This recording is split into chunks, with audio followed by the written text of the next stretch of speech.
Live ना, हाँ हो गई। ठीक है। हेलो बच्चों, नमस्कार। ठीक है, जुड़ गए बच्चे 4,000। ठीक। नमस्ते बच्चों, good evening, good evening, hello, good evening सभी को। राम राम, सत श्री अकाल, सलाम वालेकुम, जो भी आप कहते हो सबको जय हिंद।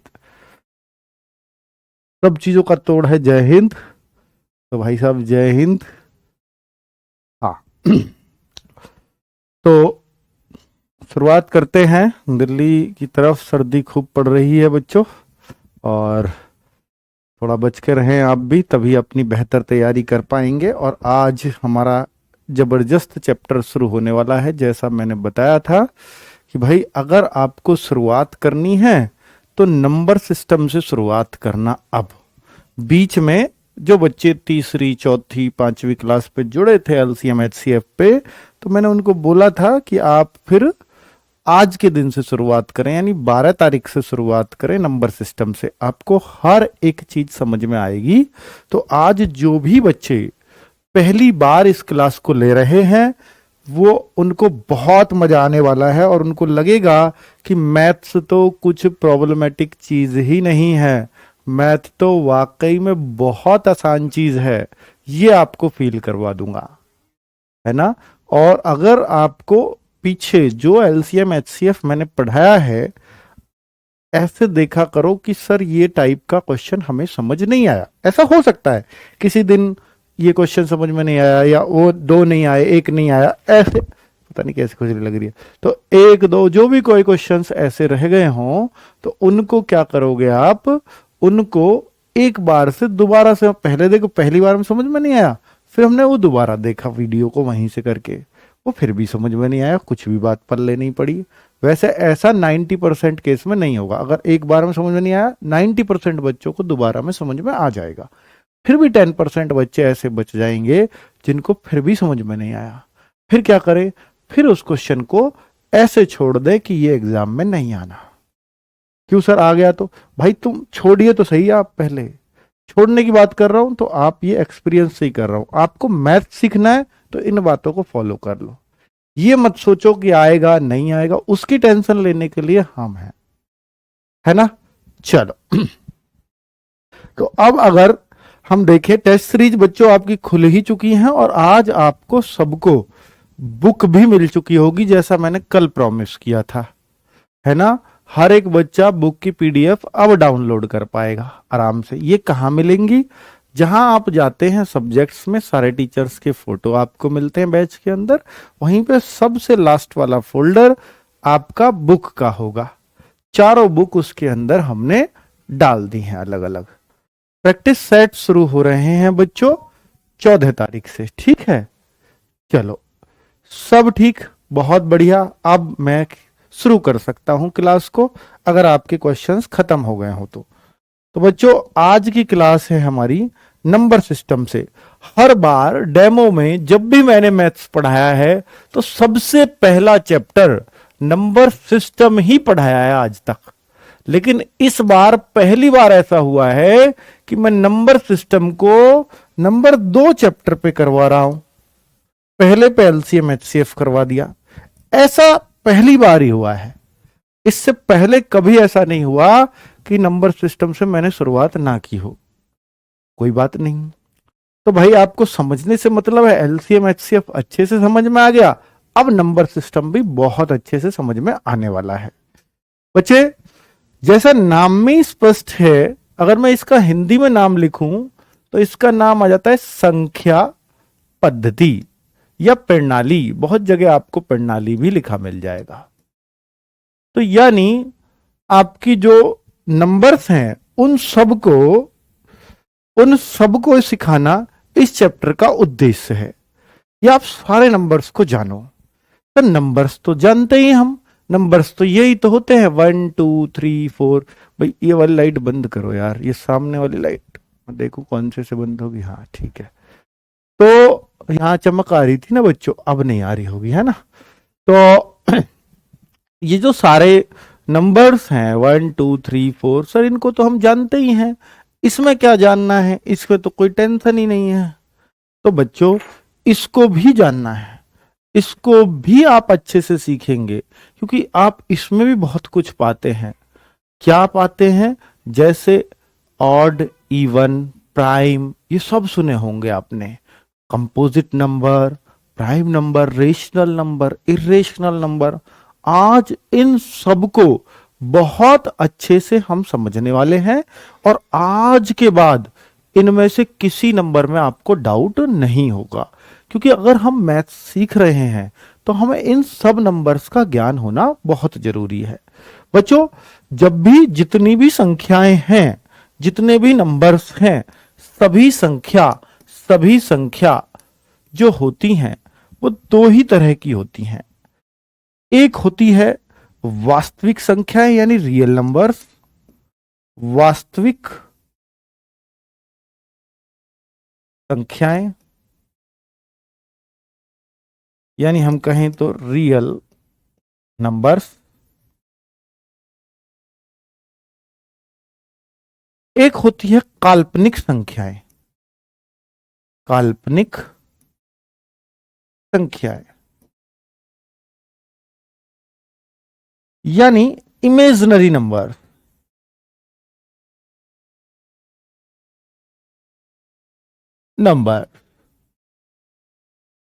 ठीक है। अब सर, ये वास्तविक तो चलो एक बार को समझ में आ जाएगा, लेकिन ये काल्पनिक क्या है? क्या कोई नंबर काल्पनिक होता है? बच्चों, आपने आज तक जितने भी नंबर सुने हैं, चाहे वो माइनस में सुना हो, चाहे वो प्लस में सुना हो, चाहे वो बटे में सुना हो 2/3 वगैरह, चाहे वो पॉइंट में सुना हो, वो सारे नंबर तो वास्तविक ही हैं, रियल हैं।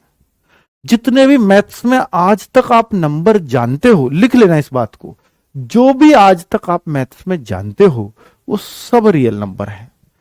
सर, फिर इमेजिनरी नंबर कैसे होते हैं? ये क्या हमने सुने? नहीं सुने, क्योंकि इनकी सिर्फ कल्पनाएं की गई हैं, और इन सब में आयोटा आता है। आयोटा को हम आई से दिखाते हैं। जैसे इन नंबर्स को ऐसे लिखा जाता है 2i+3, तो ये समझ लीजिए ये इमेजिनरी नंबर है। सर, आई कैसे? ये क्यों? ये क्या मतलब? समझ में नहीं आया। बच्चों, अगर आई तब जब लग जाएगा अगर आपको रूट के अंदर माइनस में संख्या मिले। जैसे, तो हम इसको रूट के अंदर कभी भी जो माइनस में संख्या होगी वो इमेजिनरी नंबर होगा। ये बात आप हमेशा याद रखना। रूट के अंदर माइनस में अगर नंबर है तो वो ऑलवेज इमेजिनरी होगा। ये है इमेजिनरी की पहचान, और इनको आई से डिनोट करते हैं। और आई इज इक्वल टू, आई की वैल्यू भी रूट के अंदर -1 होती है, और ये i square is equal to -1 value होती है आई स्क्वायर की। वैसे किसी भी संख्या का स्क्वायर कभी माइनस में नहीं हो सकता, क्योंकि अगर मैं माइनस का स्क्वायर भी करूं तो बच्चों आपने सुना होगा कि -5 गुणा -5, तो सर ये भी प्लस का 25 हो जाता है, माइनस माइनस प्लस, तो -5 का स्क्वायर भी +25 हो जाएगा। लेकिन यहां स्क्वायर फिर भी माइनस में आ रहा है, ऐसा तो पॉसिबल ही नहीं है। सर, पॉसिबल नहीं है तभी तो कल्पना है, ये इमेजिनरी है, क्योंकि स्क्वायर कभी माइनस में हो ही नहीं सकता, इसलिए इनको काल्पनिक कह देते हैं। आयोटा स्क्वायर का मान -1 होता है। ठीक है, तो अब आप समझ गए काल्पनिक क्यों है ये। और बच्चों, काल्पनिक हम पढ़े क्यों? ये तो पीएचडी किसी को करनी है, वहां इन पर रिसर्च की जाती है, तो आपके तो कोर्स में सीजीएल वीजीएल कहीं भी नहीं है ये, तो सर हम क्यों पढ़ें? तो काल्पनिक पढ़ने की आवश्यकता ही नहीं है। समझ में आ गई बात? अब मैं वास्तविक पे आता हूं। सारा खेल सिर्फ वास्तविक नंबर्स का है। चूंकि हम संख्या पढ़ रहे हैं, हम नंबर्स पढ़ रहे हैं, तो इसलिए हमें यह सब कुछ जानना बहुत जरूरी था कि भाई काल्पनिक भी कुछ चीज होती है। ठीक है, बहुत बढ़िया। तो अब आपको सबको ये बात समझ में आ रही है ना? हाँ, ठीक है, अब मैं आगे अगर बात करूं तो हम किस चीज को पढ़ने वाले हैं सर? वास्तविक नंबर्स को, रियल नंबर्स को। तो हम बात सिर्फ रियल नंबर्स की करने वाले हैं। अब रियल नंबर्स भी दो तरह के होते हैं बच्चों। अगर मैं बोलूं, एक तो आपके होल नंबर, एक आपके डेसिमल नंबर। होल नंबर पूर्णांक, जिसको हम इंटीजर भी बोलते हैं,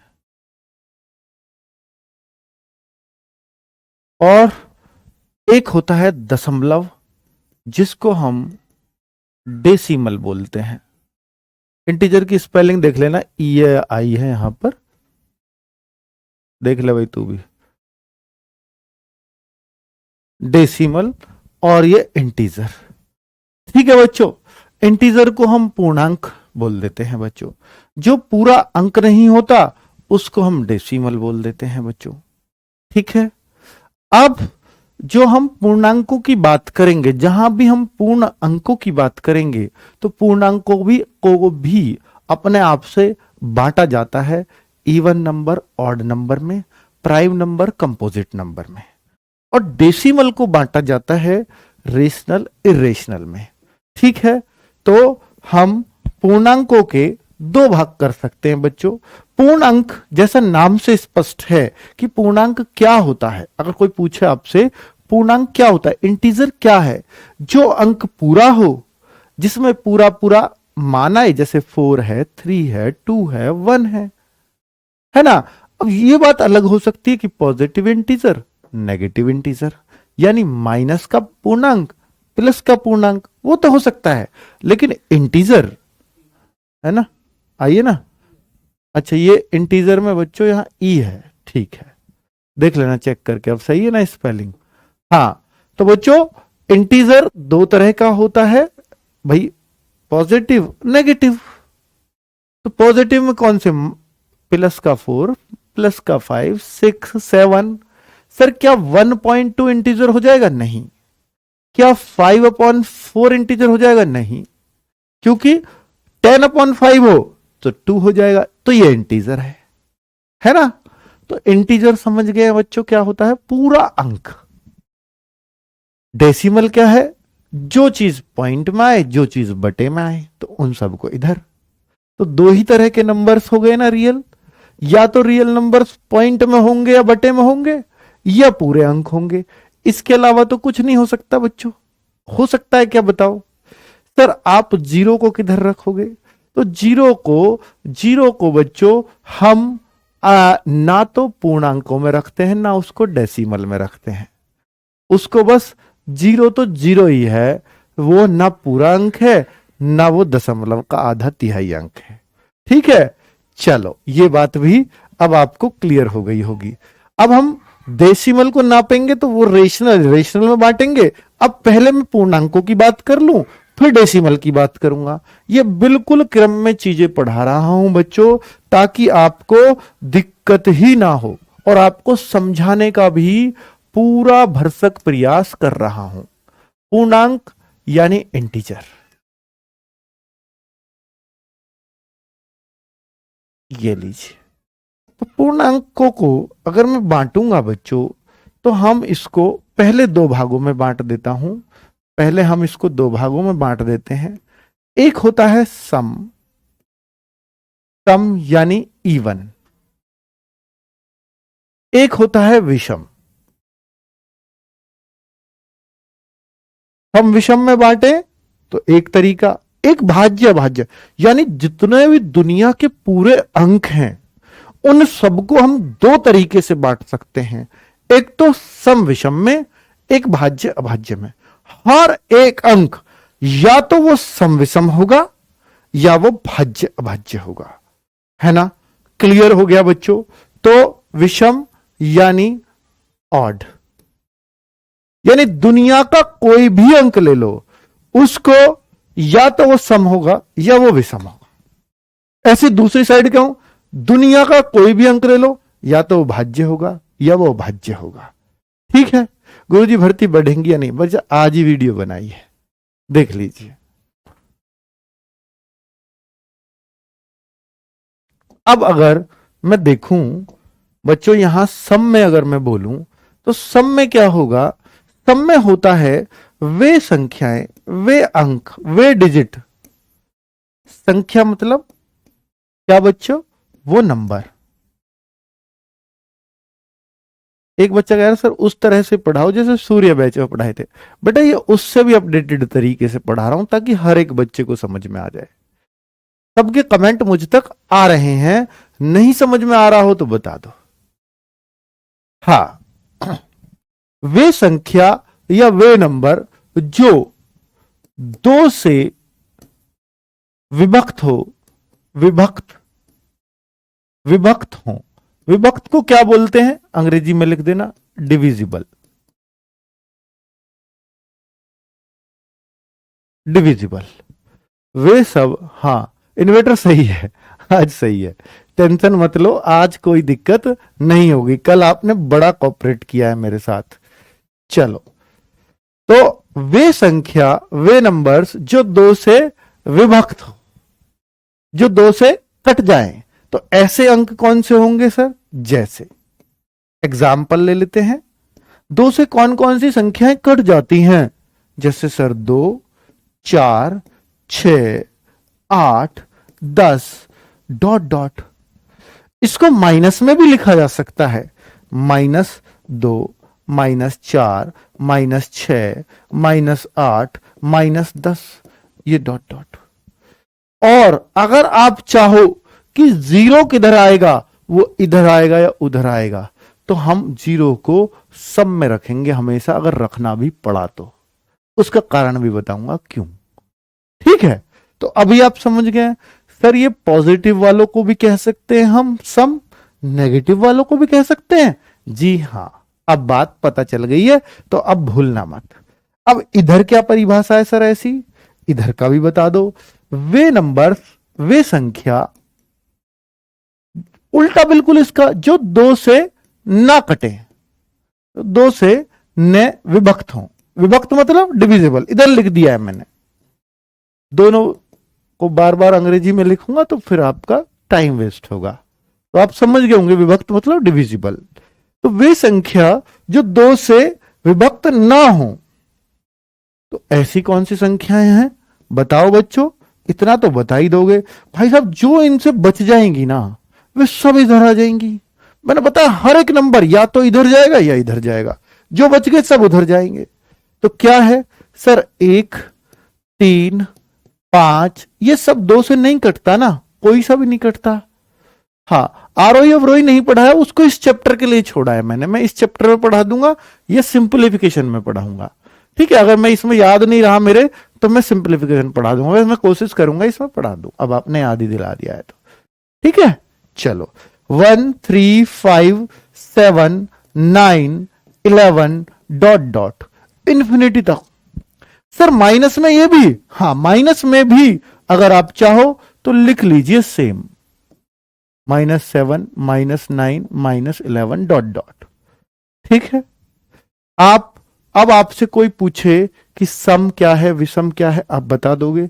मैं आपको एक संख्या देकर पूछूं बहुत बड़ी सी, सर 199 क्या है, ये सम है या विषम है बताओ? तो कोई भी बता देगा, क्योंकि ये दो से नहीं कटेगी।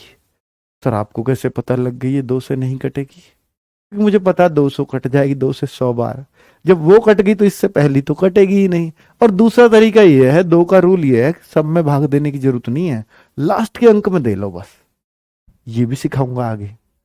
अगर लास्ट का अंक 2 से कट गया तो सारी संख्या कट जाएगी। अगर ये 196 होता, 6 2 से कटता, तो 196 भी 2 से कट जाएगा। अगर ये 8 होता तो भी ये 2 से कट जाती, अगर ये 0 होता तो भी ये 2 से कट जाती। ठीक है, तो कुल मिलाकर के तो 199 कौन सा नंबर होगा? Odd number. इसको हम क्या कहेंगे? ऑड। क्लियर? हर एक बच्चे को बात तो पता चल रही है, आराम से अब आपको समझ भी आ रहा होगा। ठीक है, तो बच्चों इवन ऑड में अब आप डिफरेंस कर लोगे आराम से। अब तो ऐसे नहीं सोचना पड़ेगा हमें कि भाई आपको कुछ और इसमें समझाना पड़े। अब मैं आपको यह बता रहा था कि जो जीरो है, शून्य, जीरो को क्या बोलते हैं? शून्य। ये जो 0 है ये इवन में आता है या ऑड में? तो हम इसको हम लेते हैं इवन नंबर। अगर पूछने भी लगे, वैसे तो पूछेगा नहीं, पर ये इवन नंबर क्यों है इसका कारण आपको बता देता हूं। जैसे 2, 4, 6, 8 इधर भी होते हैं इवन नंबर, ऐसे ही ऑड भी होते हैं। 1, 3 2 के डिफरेंस से हमेशा अगला ऑड नंबर मिल जाएगा। 5, 7, 9 आगे भी ऐसे ही मिल जाएगा। क्या पीछे को भी बता सकते हो आप? 2 कम करते जाओ भाई, 2 डिफरेंस से आपको हमेशा अगला इवन मिल जाएगा। 2 डिफरेंस करोगे ऑड से, अगला ऑड मिल जाएगा। ऐसे ही 2 घटाओगे तो पिछला भी मिल जाएगा। सर इससे 2 घटाएं तो क्या आएगा बताओ बच्चों? 0 ही आएगा कि नहीं? क्योंकि इससे पहले तो -2 आएगा, वो मेरे को पता है। 2 का डिफरेंस पे 0 किस में पड़ेगा आप बताओ? क्या इसमें 0 आएगा? आप बताओ भाई। इससे एक में से जब मैं -2 घटाऊंगा, पीछे को घटाना है तो क्या करूंगा? एक में से -2, जैसे इसमें से -2 करोगे ये आएगा, इसमें से -2 करोगे ये आएगा, तो इससे पिछला लाना तो क्या करूंगा? इसमें से -2, तो क्या आया? -1। तो -1 होगा इससे पहले कि नहीं? क्या 0 आ सकता है इस सीरीज में? नहीं। -3, -5, तो आपको स्पष्ट हो गया ना 0 किस साइड आएगा? तो 0 शून्य में। सर 9 नहीं है बेटा, 9 इनमें रहेगा इवन ऑड में, वो प्राइम में नहीं आएगा। 9 इवन ऑड बता रहा हूं, अभी प्राइम नहीं बता रहा हूं मेरे बच्चे। आप कंफ्यूज रहोगे नहीं हमेशा, क्योंकि इवन ऑड होते हैं 2 से कटने वाले, 2 से नहीं कटने वाले। बस भाजकता के नियम करा दो। बिल्कुल बच्चों, सबसे इंपॉर्टेंट भाजकता के नियम है, डिविजिबिलिटी रूल्स है। इसके बाद भाई पढ़ तो लो यार, नंबर सिस्टम में सिर्फ वही तो नहीं है। मैं बेसिक तो बता लूं, फिर आप कहोगे कोई क्रम नहीं पढ़ाया आपने। बच्चों मैं वो क्रम पढ़ा रहा हूं जिससे आपको सबको समझ आ सके बहुत आसानी से। ठीक है, तो ये प्रूव कर दिया मैंने कि भैया ये 0 इसी में आएगा, इसलिए 0 इवन है। चलो, पता नहीं क्या क्या पूछे जा रहे हो आप। मेरा इतना स्कोर है, मेरा आ जाएगा, नहीं आएगा। आपका नहीं आएगा अगर आप पढ़ाई के टाइम पढ़ाई नहीं करते हो तो। आपका नंबर कभी नहीं आएगा, ये मेरा श्राप है आपको। ठीक है, अगर भगवान से कह रहा हूं कि भगवान अगर श्राप थोड़ा बहुत भी फलीभूत होता हो तो जो बच्चा पढ़ने के समय इधर उधर की बातों के कमेंट करे, इधर उधर मतलब मैं पढ़ा रहा हूं यहाँ, सर मॉक टेस्ट में ये, सर बुक ये, वो सब इधर उधर की बात है। भाई पढ़ते टाइम सिर्फ पढ़ाई करो, जिससे चल रहा है बस ये बोलो उस टाइम तो, सर समझ में आ गया, सर नहीं आया। कोई उत्तर पूछूं तो वो बताओ, और कुछ भी मत करो। वो भी नहीं बताओगे तो भी चलेगा। पर हर, मैंने क्या बोला भगवान से, भगवान हर उस बच्चे का जो इधर उधर की बात कर रहा है, किसी का भी नहीं होना चाहिए सिलेक्शन, क्योंकि वो सिलेक्शन डिजर्व ही नहीं करता है ना। फिर उसका क्यों कर रहे हो भगवान आप सिलेक्शन जबरदस्ती? ऐसे मत करो बच्चों। हाँ, आगे अब ऐसा तो नहीं कह सकते समझ में नहीं आ रहा। आप बताओ कोई बात ऐसी है जो समझ में नहीं आ रही हो? मैं तो एक एक चीज एक एक आसान भाषा में बता रहा हूं। इससे आसान भाषा मैथ्स की तो नहीं हो सकती बच्चों। अब इससे आगे मैं अगर बोलूं तो आगे नंबर्स हैं, इसी नंबर्स को मैं फिर से बांट रहा हूं। किसको? कौन से? इंटीजर्स को ही मैं फिर से बांट रहा हूं। दूसरा तरीका पूर्णांक को, एक तरीका बांट लिया सम विषम में, फिर से हर पूर्णांक, फिर से हर इंटीजर। इंटीजर भाई जैसा हिंदी में कितना बढ़िया नाम है, पूर्ण अंक। पूर्ण माने पूरा, अंक तो आप जानते ही हैं। पूरा अंक जो होगा वो या तो सम विषम में बटेगा या वो भाज्य अभाज्य में बटेगा। बस सिंपल। अब दूसरे इसके जो पार्ट है वो है भाज्य और अभाज्य। भाज्य और अभाज्य, पहले मैं अभाज्य कर देता हूं क्योंकि आप नेगेटिव लोग हो, तो नेगेटिव बात पहले कर लेता हूं फिर भाज्य करूंगा, क्योंकि आपके अंदर नेगेटिविटी बेरोजगारी की वजह से भरी पड़ी है। क्या करें? अभाज्य को बोलते हैं प्राइम, और जो प्राइम नहीं होगा वो सब होगा भाज्य, यानी कंपोजिट। Composite number. तो भाई अब इनको और पढ़ लो तो ऐसे लगेगा कि हमने आज बहुत बढ़िया काम कर लिया, क्योंकि इसमें बच्चा बहुत फंसता है। अब देखना एक बात, मैं सिखा रहा हूं आपको प्राइम नंबर, अभाज्य संख्याएं। अभाज्य संख्या वो होती हैं, अभी हमने एक चीज पढ़ी थी, सम और विषम। दो से कट जाए सम, इवन, ना कटे ऑड, विषम।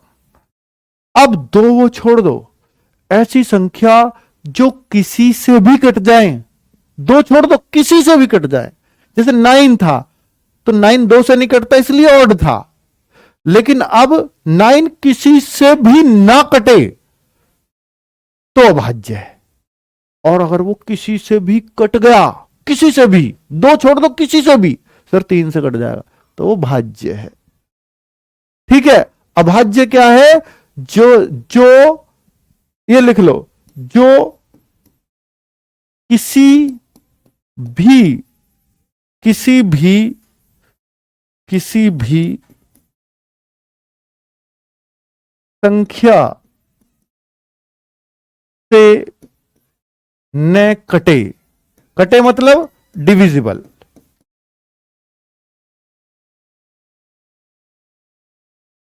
जो किसी भी संख्या से डिविजिबल ना हो वो होता है अभाज्य। ऐसी कौन सी संख्या है सर? ऐसी कौन सी संख्या है? आप कहोगे सर ऐसी संख्या ना क्या है? 2। इस पर बड़ा विवाद करते हैं बच्चे, सर 2 तो कट जाती है। मैं पूछता हूं किससे? वो कहता है 2 से ही, वो कहता है 1 से भी कटती है। तो भाई ऐसी तो कोई संख्या नहीं है जो अपने आप से ना कटती हो। ऐसे तो 3 भी कट जाएगी 3 से, 1 से तो हर कोई कट जाएगी, ऐसे तो 5 भी कट जाएगी 5 से, 1 से फिर तो कोई बचेगी ही नहीं अभाज्य। जो केवल अपने आप से कटे और 1 से कटे वही अभाज्य है। अपने आप से सब कट जाएंगी और 1 से भी सब कट जाएंगी, इसलिए वही अभाज्य है। इनके अलावा किसी से ना कटे, वही बात मैंने यहां कह दी है। एक और स्वयं से हर कोई संख्या कटती है। तो 2, अगली बताओ सर 3, सर अगली बताओ 5, 4 तो कट जाएगी 2 से, सर अगली 7, उससे अगली 9 नहीं होगी। ठीक है, 9 मत रखना क्योंकि 9 तो 3 से कट गई, इसलिए 11 आएगी। 11 से अगली 13। एक क्वेश्चन आता है कि ऐसी ट्विन प्राइम बताओ, ट्विन प्राइम क्या होती है? जो अभाज्य संख्या 2 के अंतर पर मिल जाए वो ट्विन प्राइम है। 2 के अंतर पे, 3 2 5, ये दोनों ट्विन प्राइम है। जुड़वा भाज्य, ट्विन मतलब जैसे कहते हैं हमारे घर ट्विन्स हुए हैं तो जुड़वा, तो जुड़वा भाज्य हिंदी में बोलो तो 2 के अंतर पे हो, ये भी 2 के अंतर पे, पर ये नहीं है ट्विन प्राइम, ये दोनों फिर ट्विन प्राइम है। अगली बताना 17 और 13 ट्विन प्राइम है? नहीं सर। 15 नहीं आएगा, 15 तो 3 से कट जाएगा, 5 से भी कट जाएगा। तो देखो कितनी बढ़िया बात एक सीख ली हमने। 17 से अगली बता सको? देख लेंगे सर, अब तो 19 है। 19 से अगली बता सको? सर 21 नहीं है, 23 है। 21 तो 3 से डिवाइड हो जाएगा। तो अब आप बहुत आराम से इनको पहचान लोगे। अब जो इधर आ गए वो तो ठीक है, जो इधर नहीं आए वो सब उधर आ जाएंगे। तो जो इनके अलावा बच गई वो सब भाज्य होंगे। एक बच्चा बहुत देर से कमेंट कर रहा है सर 1 क्यों नहीं है? 1 फिर क्या? अभी बताऊंगा। 1 वाले अभी एक बार को रुक जाओ, बस 1 सेकेंड, मजा आ जाएगा आपको। अच्छा, इनमें मजा आता है, देखो कैसे आएगा। तो जो किसी से भी कट जाए, किसी से भी कट जाए, वो क्या होगी सर? वो होगी भाज्य। जो किसी से भी कट जाए वो भाज्य है। अब ऐसी कौन सी है? जैसे अब सुन लो, अब खुद बता दो, जो किसी से भी कट जाए तो भैया 1 तो यहां भी नहीं आ रहा, आगे क्या आएगा सर 2 तो प्राइम हो गया, तो या तो संख्या इधर आएगी या उधर आएगी। 2 तो प्राइम हो गया सर, आगे 3 तो उधर ही है, तो जो किसी से भी कट जाए, किसी से भी सर 4 कट जाएगा 2 से, किसी से भी मतलब ये नहीं किसी एक संख्या से किसी से भी कट जाओ वो भाज्य में आएगा। सर 4 आ गया, सर 6 इधर आ जाएगा, सर 8 भी इधर आ जाएगा। अगली बता सको इससे? अगली भाई 9 भी इधर ही आएगा, 9 भी तो 3 से कट गया ना, जो किसी से भी अगर कट गई तो इधर आए। 9 नहीं है इधर भी, 9 ओ सॉरी 1 नहीं है इधर भी, 1 इधर भी नहीं है, 1 का बड़ा अब आपको समझ में आएगा।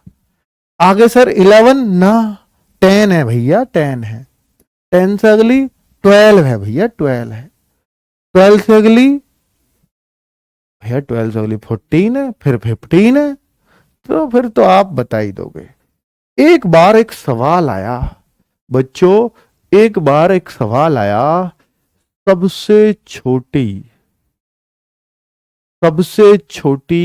भाज्य संख्या बताओ, जो सबसे छोटी भाज्य, सिर्फ इतना, सबसे छोटी अभाज्य हर कोई रट के जाता है 2, सबसे छोटी अभाज्य सबसे छोटी प्राइम हर कोई रट के गया 2, लेकिन सबसे छोटी कंपोजिट आज तक नहीं पूछी गई थी, एक एग्जाम ने पूछ ली, बहुत सारा बच्चा इसको गलत करके आया, 2 लगा के आया, कोई कुछ लगा के आया, तो सबसे छोटी भाज्य 4 होती है। अब तक नहीं पता था तो अब पता कर लो, ठीक है, सबसे छोटी भाज्य संख्या 4 होती है। कितना आसान है।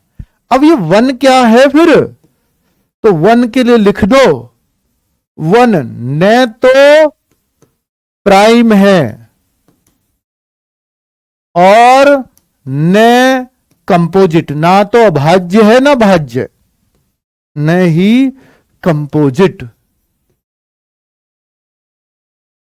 ये नोट में लिख लेना नीचे, नोट। अगर 1 पूछा भी जाए क्या है तो लिख देना वो ना तो भाज्य है ना अभाज्य है, ठीक है। और 0 की तो छोड़ दो, भाज्य अभाज्य में कुछ होती ही नहीं है, ठीक है, वो बस हमने सम विषम में तो रख ली, यहां नहीं रख सकते उसको।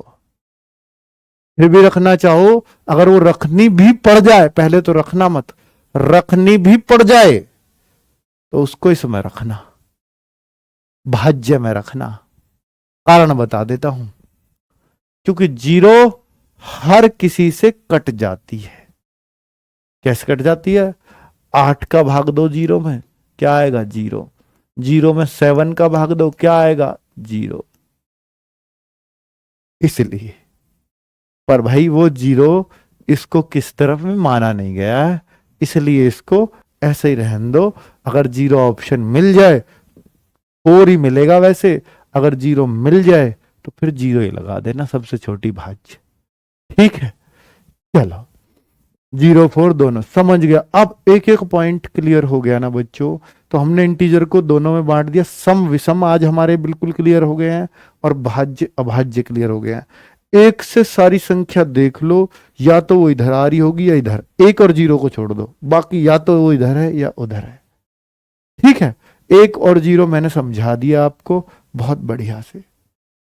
अब मैं थोड़ा और आगे बढ़ जाऊं डेसिमल वालों पे, दशमलव वालों पे, और मुझे लगता है अब आप सवालों को इसके बाद छोड़ोगे नहीं।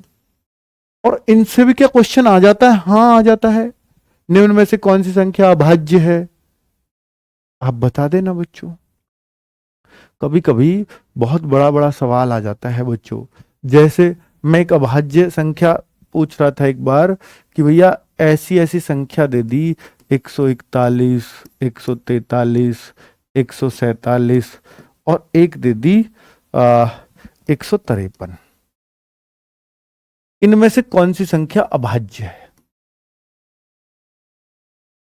यानी प्राइम? क्या है? ऐसे एक बार क्वेश्चन पूछ लिया। मैं इसको थोड़ा और लिख देता हूं, 137 ऐसे लिख दिया था, और ठीक है चलो ऐसे दिया। कौन सी संख्या अभाज्य है ये पूछ लिया। अब इनमें से कौन सी करें बच्चों, अभाज्य संख्या कौन सी। अब बच्चा क्या है कि यार वो उसको छोटी में तो पता होता है, अब बड़ी में या उसको पता नहीं रहता। तो मैं एक छोटा सा रूल बताऊंगा इसमें। ऊपर दिखा ना कितना बड़ा कमेंट कर रखा है यार ये। सर को प्राइम बता रहा हूं। चलो अब आपने जिक्र छेड़ दिया, वैसे मैं बताता, पर को प्राइम अभी सुन लो तो फिर को प्राइम, इसके बाद फिर इस पे आऊंगा। को प्राइम होता है सह अभाज्य। सह अभाज्य बच्चों, सह अभाज्य क्या होता है ध्यान से सुन लो।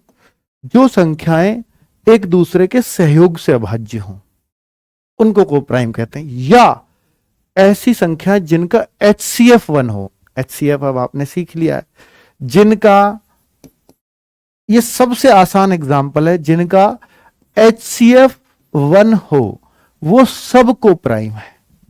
अब आप कहो सर देखो बच्चों, आपको मालूम है कि यार 3 और 5 ये तो को प्राइम हो जाएंगे क्योंकि दोनों ही प्राइम है, तो को प्राइम तो अपने आप होंगे। जो दोनों ही प्राइम हो तो को प्राइम में अपने आप आएंगी। लेकिन जैसे 8 और 15 ये दोनों प्राइम नहीं है पर ये को प्राइम है। कारण इन दोनों का HCF क्या है बताओ। ये किसी से कट जाएंगी, यूं बताओ मुझे। दोनों कटनी चाहिए किसी से, ऐसा नहीं आप इसे तो 2 से काट दो उसे 3 से काट दो, नहीं। अगर दोनों 3 से कट रही होती भाई 6 15 तो फिर तो एक प्राइम नहीं है। लेकिन किसी एक संख्या से क्या ये दोनों कट रही है, नहीं, तो इनका HCF 1 ही होगा। तो हम कहेंगे सर इनका HCF 1 है इसलिए ये भी को प्राइम होगी। को प्राइम HCF 1 है, इनका तो होगा ही होगा 1। तो जिनका HCF 1 हो वो सब को प्राइम है। 2 3 भी है, हाँ 2 3 भी है को प्राइम। ठीक है, मैं तो कह रहा हूं जो ऐसा एग्जाम्पल दे दिया। अब आपको कोई दे दिया उसने कि भैया देखो ये 10 है और आगे दे दिया उसने 23 है, क्या ये को प्राइम नहीं है? बिल्कुल है, क्योंकि ये दोनों का HCF 1 है। तो को प्राइम समझ में आ गया, बहुत बढ़िया। जिनका HCF 1 हो वो सब को प्राइम। 17 18 बहुत बढ़िया सोचा है, बच्चे तो तेज हो रहे हैं भाई, ये भी को प्राइम है ना। फोटो के नीचे डेट डाल दिया, प्रॉब्लम होगा क्या? नहीं होगा, ठीक है। गलत डाल दिया हो डेट, एक ने बच्चे ने DOP लिख के बीज छोड़ो और हमारे पास भेज रहा, DOP लिख के उसने डेट ऑफ बर्थ डाल दी, तो उसका तो पूरा ही गलत हो गया। 2004 डेट ऑफ बर्थ, यानी DOP उनको लगेगा डेट ऑफ फोटो और 2004 में खिंचवाया, फिर रिजेक्ट करो। तो इसलिए उस बच्चे को सलाह है, अगर वो वीडियो देख रहा हो तो 4 से 6 तक करेक्शन चलेंगे, फोटो बदल देना, ठीक है। और बाकी आपने डेट डाल दी, सही डालिए, कोई टेंशन नहीं। 3 महीने के अंदर की डेट होनी चाहिए, तो वैसे डालनी नहीं थी पर डाल दिए तो टेंशन मत लो। देखो ये जो संख्याएं हैं ना बच्चों, इनका यार इनको देखने का ना बहुत कोई सॉलिड मेथड किसी भी टीचर के पास नहीं है, वो बहुत लॉन्ग मेथड से सब देखते हैं। मैं इसका एक छोटा सा तरीका बताऊंगा आपको कि आप ये देखो, ये किसका स्क्वायर है। स्क्वायर आपने अगर याद कर रहे हो तो ये किसका स्क्वायर है? आपको किसी का भी नहीं, तो इसके आसपास ढूंढो ये किसका स्क्वायर रहेगा इसके आसपास। तो आप कहोगे सर ये जैसे 12 का 144, 13 का 169, तो 12 ना, तो 1 से 12 तक भाई हम ये देखते हैं 1 से कटेगा, 2 से कटेगा, 3 से, और हम सोचते हैं यार ये 2 3 पता नहीं कितने से कटेगा, जन 41 से ही कटेगा, इतने तो पहाड़े भी याद नहीं है मुझे। अब आपको 41 सोचना नहीं है, अब आपको सीधा अगर ये 1 से 12 तक कट गया तो ये भाज्य हो जाएगा। कट गया तो इतने से ही कट जाएगा, वरना ये फिर किसी से नहीं कटेगा। 12 से ऊपर इसको चेक करने की जरूरत ही नहीं है, ठीक है। तो 12 से ऊपर इसको चेक करने की जरूरत नहीं है। वैसे ये जब भाग दोगे तो 3 पंजे 15, 3 एकम 3, कट गया। 51 से ही कट गया भैया, ये 51 तिया हो गए, तो ये तो अभाज्य नहीं है। अब ये भी मैं कितने से चेक करूं? सर ये भी 1 से 12 तक ही चेक कर लो, क्योंकि इसका भी स्क्वायर क्या 144 इसके पास, 13 से चेक करने की जरूरत नहीं है इनको। कितना बढ़िया तरीका बता दिया। इससे ऊपर मत जाना, 12 से ऊपर। अगर ये 12 तक कट गया तो ठीक, वरना ये ऊपर कटेगा ही नहीं किसी से। एक रूल बता दिया अब आपको। क्या ऊपर दिखाना, एक बच्चा हिंदी में लिख रहा है कुछ अभी, थोड़ा सा स्क्वायर क्यूब में करवा दूंगा। सहभाज्य सही से समझाओ सर। सहभाज्य जिनका HCF 1 हो वो सब सहभाज्य हैं, बस इतना याद रख लेना। HCF मैंने सिखाया है आपको, यही है सहभाज्य, और इसके अलावा कुछ नहीं। अब देखो बच्चों, 1 से 12 तक ये किसी से कटेगा? सर ये 7 से कटता है, सर ये 3 से भी कटता है। तो मैं कहूंगा ये भी नहीं है, क्योंकि मुझे देखना है जो किसी से ना कटे। ये देखो जरा, इसको कैसे, ये 3 से तो नहीं कट रहा। पर बच्चों कितने से चेक करूंगा मैं इसको? 1 से 12 तक, बस। ये 12 भी नहीं, इसको तो 11 तक ही करूंगा, क्योंकि 12 तो 144 हो जाएगा मुझे, पर उससे नीचे नीचे तक चेक कर लूंगा। तो पता है किससे कट रहा है? 11 से।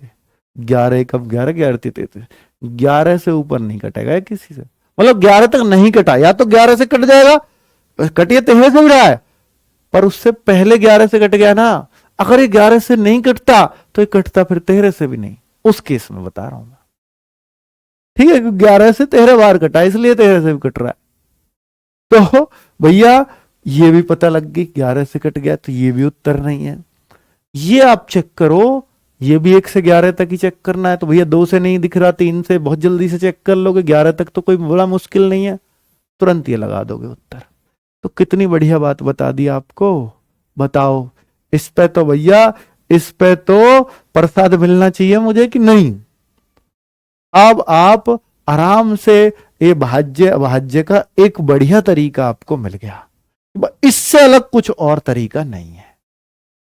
ठीक है, चलो, इससे अलग भाज्य भाज्य देखने का कोई और तरीका नहीं है। सर ट्रिक से बताओ बेटा, ये ट्रिक नहीं चलती है इसमें भाज्य भाज्य देखने को, है ना। होती तो मैं जरूर बताता, मैं जरूर खोज, और ये ट्रिक ही है जो मैंने अभी आपको बताई, इससे ज्यादा कोई ट्रिक इसमें नहीं चलेगी। अब मैं आपको दशमलव वाली संख्याओं पर लेकर के चलता हूं, वो रह रहा है बस। फिर हमारा जो आज का काम था वो खत्म हो जाएगा, और कल से अब मैं सवाल शुरू कर सकता हूं। बेसिक पढ़ा दिया मैंने इस चैप्टर का कि नंबर्स होते क्या हैं। तो भैया डेसिमल्स को 2 भागों में तोड़ सकता हूं मैं। एक तो तोड़ सकता हूं बच्चों रेशनल और इरेशनल, परिमेय और अपरिमेय। परिमेय यानी रेशनल नंबर, परिमेय संख्या है। एक होता है बच्चों इरेशनल यानी अपरिमेय। इसके लिए आपको थोड़ा सा ध्यान देना होगा बच्चों। बहुत आसानी से मैं इन दोनों का पार्ट करूंगा। वैसे तो इसको सब ये कहते हैं कि P/Q के रूप में जो संख्या लिखी जाए, जो संख्या लिखी जाए जा सके, उसी को रेशनल कहते हैं, उसी को परिमेय कहते हैं। जो P/Q के रूप में संख्या लिखी जाए उसको रेशनल कहते हैं। अब कैसे लिखी जाए? सर P/Q क्या? अंश बटे हर, यानी 2/3, 4/7, 6/8, जो भी आप कहो करिए। सर इसमें बता दो बच्चों, क्या 5 आ सकती है? यूं बता दो 5। सर 5 कैसे आ जाएगी? P/Q कहां है इसमें? भैया 5 में भी तो 5/1 नहीं लिख सकते, 5 को यूं बताओ। सर अब भी तो ये 5 ही है, और इसको हमने P ये रहा Q ये रहा, P/Q के रूप में लिख भी दिया। तो समझ में आ गई ना बच्चों। तो 5 भी इसी में आएगा, 6 भी इसमें आएगा, 10 भी इसमें आएगा, सब आएंगे। ठीक है, और ऐसी संख्याएं भी इसमें आएंगी। फिर इसके लिए तो कुछ छोड़ा ही नहीं सर आपने। बटे भी उधर ले लिया, पूरे अंक भी उधर ले लिया, इधर क्या छोड़ दिया? तो दशमलव में 2 तरीका बताता हूं आपको। अभी आ रहा हूं उधर। इधर वैसे यूं बता दूं आपको, एक सीधे भाग में, एक सीधे रूट में पाई की वैल्यू, और रूट में जितनी संख्या जिनका वर्गमूल ना निकलता हो, जैसे रूट 4 का तो 2 हो जाएगा, तो वो तो इधर आ जाएगा। रूट 9 का 3 हो जाएगा, वो इधर आ जाएगा। रूट 16 का 4 हो जाएगा, वो इधर आ जाएगा। लेकिन इसके अलावा जिनका अंडर रूट नहीं निकलता वो सब इधर आ जाएंगे। रूट 1 तो 1 ही होता है, तो वो तो उधर जाएगा। रूट 2 इधर आ जाएगा, रूट 3 इधर आ जाएगा, रूट 4 उधर चला जाएगा, रूट 5 इधर आ जाएगा, रूट 6 इधर आ जाएगा, रूट 7 इधर आ जाएगा, रूट 8 इधर आ जाएगा क्योंकि इसका वर्गमूल होता ही नहीं है, और रूट 9 उधर चला जाएगा क्योंकि रूट 9 तो 3 होता है, और 3 तो पूरा अंक, पूरे अंक तो वो है। तो बाकी जितने भी रूट है अब आप समझ गए होंगे कि किधर कौन सा जाएगा। Route 9, route 4, route 9, route 1, route 16 सब इधर आ जाएंगे। आई बात समझ में? अपरी में ये होते हैं, परी में ये होते हैं।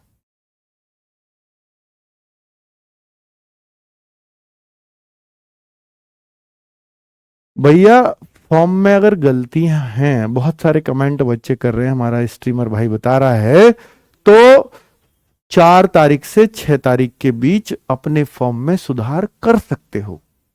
4 तारीख को बैठ जाना।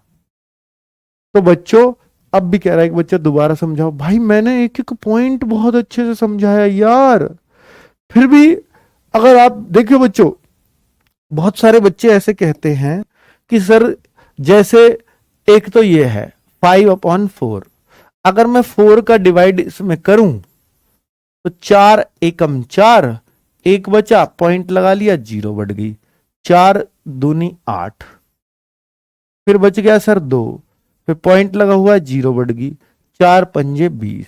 तो आप सबको मालूम है कि सर 1.25 पूरा पूरा कट गया ना ये निशान, तो सर ये 1.25 आ गया पूरा पूरा। एक ये होता है कि सर 10/3, तो ये तो रेशनल है ही, जो पूरा पूरा कट जाए वो तो रेशनल है ही। बच्चों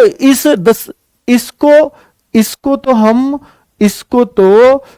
तो नॉन रिपीटेड डेसिमल बोलते हैं, यानी नॉन रिपीटेड डेसिमल, डेसिमल जो है वो नॉन रिपीटेड, मतलब वो पूरा पूरा कट रहा है, नॉन रिपीटेड भी छोड़ दो, ठीक है। ये पूरा पूरा कटने वाला है डेसिमल में, पूरा पूरा आ रहा है, क्योंकि आपने देखा कि किसी किसी का संख्या का भाग पूरा पूरा नहीं जाता डेसिमल में, और डेसिमल में किसी किसी का पूरा पूरा चला जाता है। जिसका पूरा पूरा चला जाए उसकी तो कोई टेंशन नहीं, हो तो रेशनल हो ही गया। अब मैं आपको एक और दिखाता हूं कि जब आप 10 में 3 का भाग दोगे, 3 का भाग जब 10 में दोगे तो एक बार दे के दिखा दो मुझे।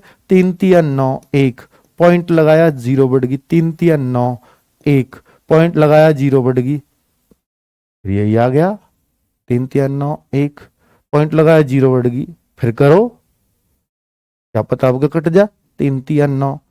अब आपको एक बात समझ में आ गई होगी, तो ऐसे ही चले जाएगा, चाहे इस पे जो इधर दिल्ली पार कर दो, उधर और पाकिस्तान पहुंच जाओ, ये देते देते कोई दिक्कत नहीं है, ये तो ऐसे ही चलता रहेगा, इसमें तो कोई।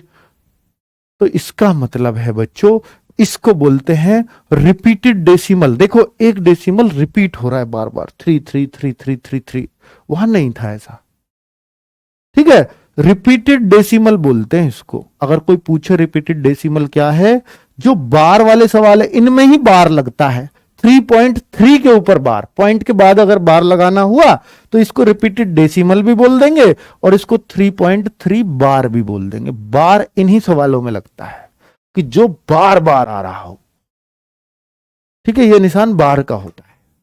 तो अब इसको, अब क्या ये रेशनल है भाई? ये 3.33333333 ऐसे आ रहा था, क्या ये भी रेशनल है? जी हां, रिपीटेड भी रेशनल ही होगा।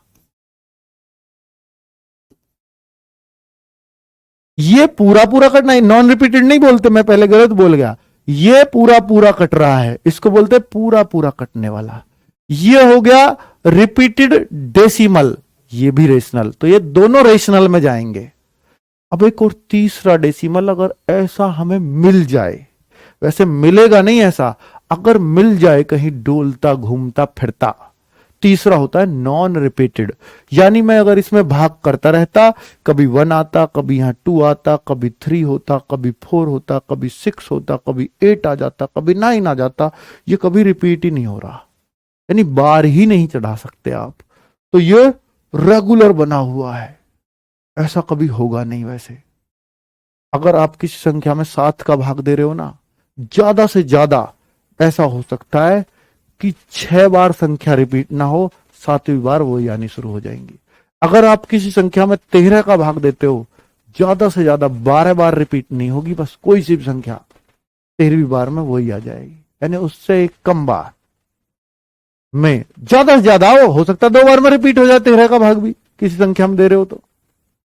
पर भैया वो भी रिपीट होता है, हर संख्या रिपीट होती है। फिर ऐसी संख्या ही कहां मिलेगी जो नॉन रिपीटेड हो? तो जो नॉन रिपीटेड डेसिमल होते हैं ना, लिख लो, नॉन रिपीटेड अगर डेसिमल मिल जाए कहीं, वैसे आपको मिलेगा नहीं, मैं एक भी फिर भी बता रहा हूं, नॉन रिपीटेड डेसिमल अगर कहीं मिल जाए तो वो क्या होगा? वो जो है वो बच्चों वो अपरिमेय होगा, अगर मिल जाए तो। सर ऐसे मिलेगा नहीं, आप √2 की वैल्यू निकालना, 1.41 कुछ ऐसे डॉट डॉट हर बार लगाएगा। √5 की निकालना, इसलिए तो वो अपरिमेय है, रूट में आती है वो। भाग में तो आप कभी भी किसी का कर लो, नॉन रिपीटेड नहीं आएगा, रिपीट होना एक सीमा के बाद शुरू हो ही जाएगा। इसलिए ऐसी फॉर्म में तो कभी अपरिमेय मिलेगा ही नहीं। सर पाई बताया आपने, बच्चों पाई की वैल्यू आपने सुनी होगी 22/7। 22/7 परिमेय है।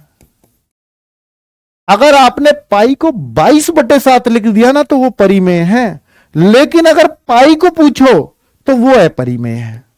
ये क्या उल्टा उल्टा कहानी पढ़ा रहे हो सर? बहुत गहरी बात बता रहा हूं। पाई अपने आप में 22/7 तो हम अप्रोक्सीमेट कहते हैं, वरना पाई 3.14 कुछ ऐसे 32198 पता नहीं क्या क्या आता है, कभी रिपीट नहीं होता। एक बार बच्चों पाई की वैल्यू, एक आदमी ने जो पाई की वैल्यू याद कर लेता है ना ज्यादा अंकों तक, उसे मेमोरी किंग का खिताब मिलता है वर्ल्ड में। 3 जैसे आप 7 का भाग दोगे इसको पॉइंट में दे लेना, थोड़ी देर देखना कोशिश करके, ये रिपीट होना शुरू हो जाएगा, यानी वही 6 डिजिट, फिर वही 6, फिर वही 6 आनी शुरू हो जाएंगी। लेकिन पाई में कभी नहीं आएगी। पाई की वैल्यू जो याद कर लेता है अंकों तक, मान लो किसी को 15 अंकों तक याद हो गया भाई, तो मतलब वो मेमोरी किंग कहलाने लगता है। 15 अंकों तक नहीं होगा, ये तो 15 तो कोई भी रट लेगा।